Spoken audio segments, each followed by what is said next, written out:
Hello friends, आपण आज बनवून घेत आहे पौष्टिक मटकी। त्यासाठी आपल्याला लागत आहे कढई। कढईमध्ये आपण तेल गरम करून घेतले आहे। त्यामध्ये टाकत आहे मोहरी। छान गरम होऊ द्यायची मोहरी, तडकू द्यायची तिला थोडीशी। आणि त्यानंतर आपण टाकणार आहे जिरे। जिरे मस्त होऊ द्यायचे। त्यानंतर मी कांदा कापून घेतलेला आहे। आता मी कढीपत्ता टाकत आहे, लसूण, कट केलेला लसूण आणि बारीक कापलेला कांदा। आपण आज बनवत आहे मोडाची मटकीची उसळ, पौष्टिक मटकी उसळ। आता कांदा छान फ्राय झाला आहे। त्यामध्ये आपण टाकून घेत आहोत आता टोमॅटो। मुलांना फार आवडते ही मटकीची उसळ। टिफिनला वगैरे पण छान असते द्यायला, मुलं आवडीने खातात। त्यानंतर आपण त्यात टाकत आहे हळद।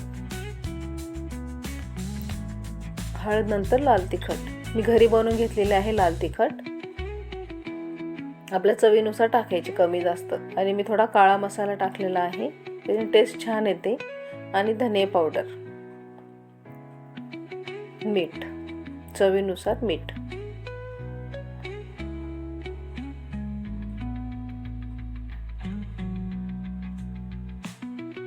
आता आपण मोड आलेली मटकी टाकत आहे। मी घरी भिजवली आहे मटकी। एक दिवस आधी तिला धुवून आणि एका बाउलमध्ये ठेवली आहे। रात्रभर तिला मोड वगैरे छान आलेत।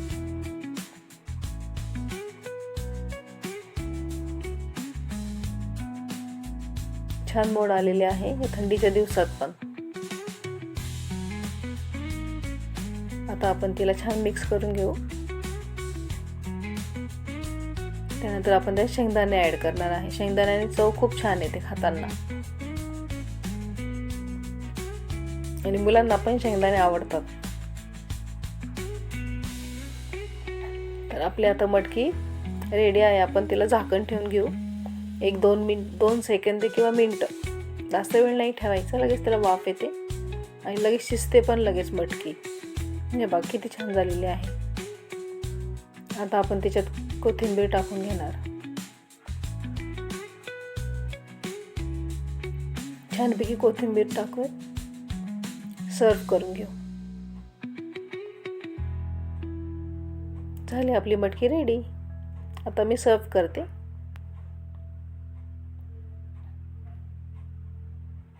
मटकी आपली रेडी आहे खाण्यासाठी।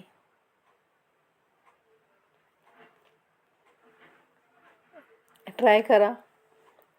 आवडल्यास लाईक करा, शेअर करा, कमेंट करा। चला बाय।